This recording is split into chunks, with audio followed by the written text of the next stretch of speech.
Bom dia, alunos do Marco Antônio.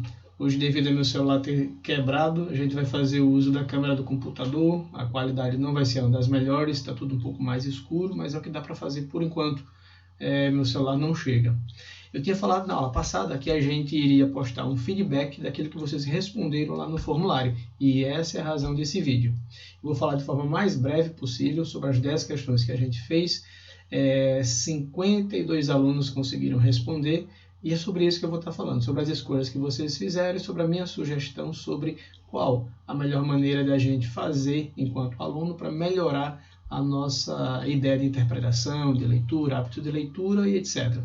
A primeira questão, ela falava sobre o que facilitaria o hábito de ler. Todo mundo respondeu unânime, ler todos os dias. A segunda pergunta falava o que seria interessante você ler. E junto com a primeira eu digo o seguinte: você vai ler todos os dias e ler aquilo que te interessa, seja receita de bolos, seja sobre carros, seja sobre moda, seja sobre viagens. Quanto mais você lê, mais você vai estar desenvolvendo, primeiro, o hábito da leitura todos os dias, segundo, o hábito da fluência, vocabulário, e o hábito da interpretação, onde você vai estar todos os dias interpretando aquilo que alguém escreveu. Então, ler todos os dias, em especial coisas que você se interessa. A terceira questão, ela falava sobre o momento da leitura. O momento da leitura é importante que nós, enquanto leitores, possamos entender aquilo que nos faz bem, que nos deixa confortável. Tem gente que gosta de ler sentado, outros leem andando, outros gostam de ler em voz alta, outros com a voz mais baixa, outros usando a voz do pensamento, outros gostam de sublinhar, marcar. Encontre a melhor maneira que você acha para fazer a leitura. Aquela maneira é a maneira que vai fazer você ler melhor e ter uma qualidade muito melhor no momento da interpretação. A questão número 4, ela fala sobre aquilo que eu e a grande maioria das pessoas fazem: sublinhar, circular, marcar no texto, puxar setinhas e fazer observações sobre aquilo que o autor está falando. É de extrema importância. Por quê? Você está interagindo com o texto. Você está atento às palavras o qual o autor está escrevendo. E dessa forma você cria uma interação. Você consegue ver a opinião dele juntamente com a sua opinião. Agora sim, a quinta questão fala sobre tudo que está no texto. Imagens, foto de personagens se tiver, nota de rodapé. Pessoal, tudo que está no texto é importante. Inclusive tem muitas questões de concurso, de Enem, que a informação primordial às vezes não está tão clara no corpo do texto, mas nas imagens e na nota de rodapé você consegue ver com muito mais clareza. Então observe todos os componentes do texto. A sexta questão, ela fala sobre aquilo que todo aluno fala na sala de aula por várias vezes: professor, não entendi. E a minha resposta durante a leitura é: releia. Leia de novo. Leia a pergunta e leia de novo.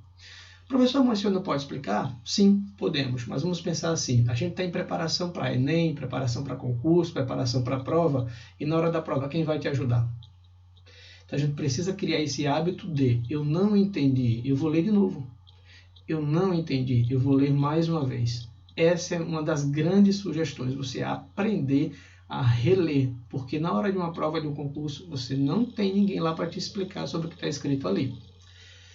Indo agora para a sétima questão, essa foi uma das questões mais preocupantes, porque do total de pessoas que responderam, 70% marcaram a opção que não era para ter marcado. Ela fala o seguinte: digamos que o Brasil no texto fala que o Brasil foi descoberto em 1600. E a gente sabe que o Brasil foi descoberto em 1500. E a pergunta vai falar exatamente sobre isso. O que é que eu devo marcar? De acordo com a verdade, que é a que eu sei, que ele foi descoberto em 1500, ou que ele foi descoberto em 1600 de acordo com a ideia do que está no texto do autor? Você deve marcar de acordo com a ideia que está no texto. É por isso que se chama interpretação textual. Não é a inferência do seu pensamento, da sua opinião sobre o que está no texto. É o que está escrito no texto, e isso cai bastante. É a chamada casca de banana. Então você não vai marcar de acordo com a realidade, de acordo com o que você sabe. É de acordo com o que o texto está falando, com o que o autor escreveu. Professor, mas aquilo não é verdade. Mas essa é a interpretação do autor, e é isso que a gente está fazendo. A questão número 8, todo mundo foi óbvio nisso aí, que o título ele geralmente encaminha o nosso pensamento para a ideia geral que o texto vai ser. Isso aí está perfeito e é uma coisa bem clara. A 9ª questão ele fala, antes de iniciar, leia as perguntas sim ou não. Minha opinião, sim.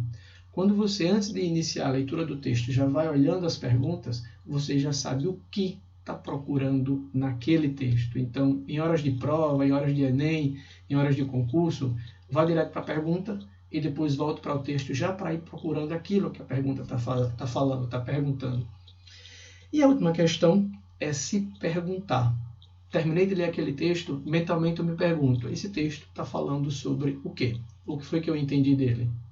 Lembrando, a interpretação não é a sua opinião, é aquilo que está claro no texto. Ainda que não esteja tão claro, mas é necessário que você busque a informação que o autor, que a pessoa que escreveu, está querendo te mostrar. Mesmo que essa informação seja falsa. A interpretação mostra a ideia do autor e não a nossa. E é isso que nós vamos fazer agora. Desse link aqui embaixo, a gente vai fazer interpretação de tirinhas, de textos pequenos, e eu quero que você coloque em prática tudo isso que a gente falou nessa última atividade do nosso formulário. Lembrando que eu permaneço sem celular, então o contato via WhatsApp, alguma dúvida, eu não tenho, qualquer dúvida coloca lá no mural do Google Classroom, ok? Vamos trabalhar, abraço a todos!